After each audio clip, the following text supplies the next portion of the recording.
Okay, welcome everybody. This is A Noble Profession.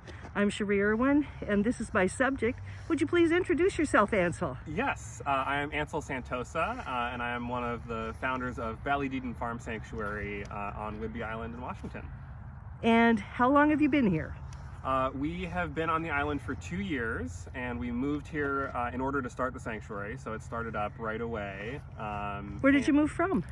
We were previously in Seattle. We were in Ballard, so we were in a little suburban bungalow, and we wanted a little bit more space for family and to be able to have all these animals. And so Whidbey Island was sort of the right fit for us.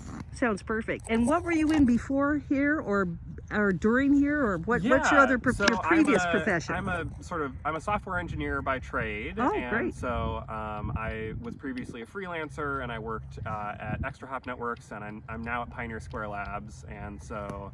And my wife is a full-time mom, and so the farm sanctuary is a labor of love in addition to our other responsibilities. And how did it all start? I guess you guys started back in your teen years or something, wanting to do this. Yeah, so we're high school sweethearts, and we've always wanted to be able to do this, to have an animal sanctuary. And the dream sort of came together somewhat spontaneously, and it was always in the 20-year plan, but it got accelerated 15 years because the right sort of set of things came up. Do you think that's magic or fate, or do you think that happens in life sometimes? That's a good question. It certainly felt like fate, because this was a 20-year plan, and we were struggling to build our family, to get our daughter, and this house and the sanctuary and our daughter ended up happening all at the same time. And so it was a really chaotic summer, but I bet it sure feels amazing after. And that was 2018, you said? Yeah, that was 2018, summer and autumn 2018. Wow. So what do you think you take with you from software into animal care? Yeah, it's a good question. I mean, we have a pretty clear sort of division of skills on the farm between my wife and I. I'm much more naturally inclined to a lot of the sort of infrastructure things.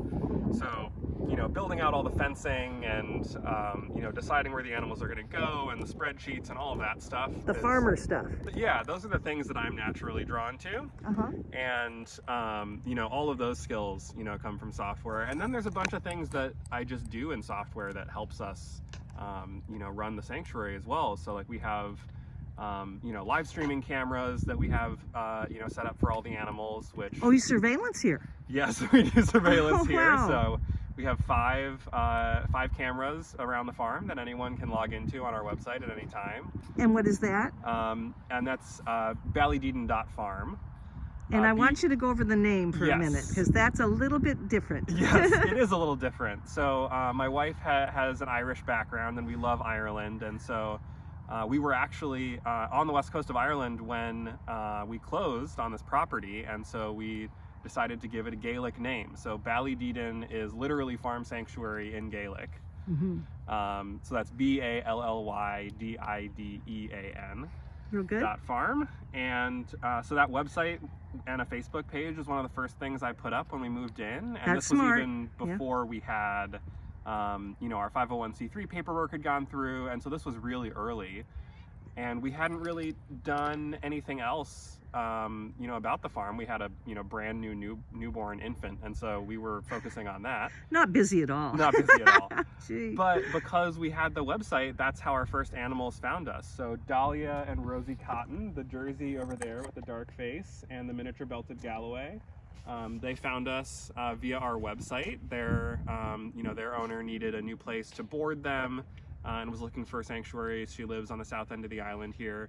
And so she found us via our website. And so ever Amazing. since then, we've really had a lot of success attracting visitors and finding homes for animals, and doing our work has been helped by me knowing how to build a website and sort of operate an online presence. Well, if nobody knows you're here, you know. That's, Exactly. Yeah. Yeah, you and have to- and that's actually a problem for a lot of businesses on Whidbey. This is an island that, you know, and I think this is true for a lot of rural areas. Sanctuaries in particular too. Yeah. Yeah, you know, not a lot of web presence. You know, they don't know how to do, you know, any kind of online marketing.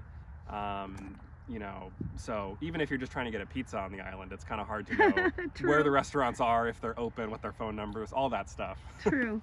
So here's an ultimate question for you. Yeah. Do you think you're born to this type of work, or do you think you develop a sense of compassion as you get older? You definitely develop a sense of compassion as you get older. I do think that some people are maybe more further along that path, starting out.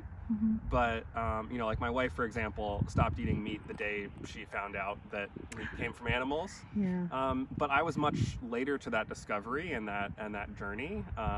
And so it was, you know, at the beginning of college when I stopped eating meat, and even more recently than that I, you know, went fully vegan. How about your daughter? So she's growing up strict vegetarian from the start, but now vegan, and she's transferring off of you know, bottles. So the next generation begins. The next generation I mean, how could she not be growing up on a farm sanctuary? That's it.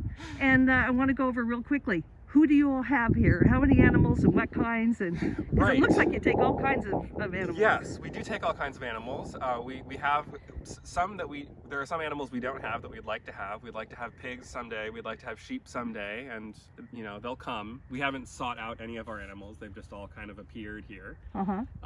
We have 30 animals right now. That's quite chickens, a few. Yes, chickens, goats, cows, alpacas, cats, and geese. Wow.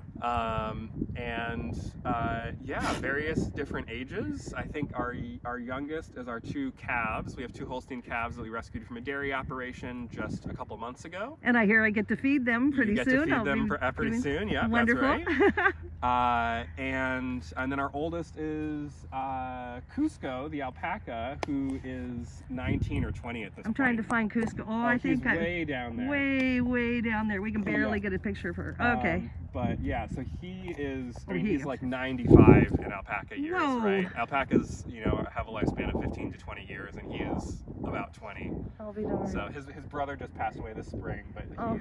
he's hanging out with the cows. He thinks he's a cow now. So Part of the he's doing family. great. Yeah, exactly. Great. Well, I want to thank you for sharing your part of the noble profession with all of us. Yes, absolutely. And I hope I'll be coming back soon. Yes, I'm sure you will.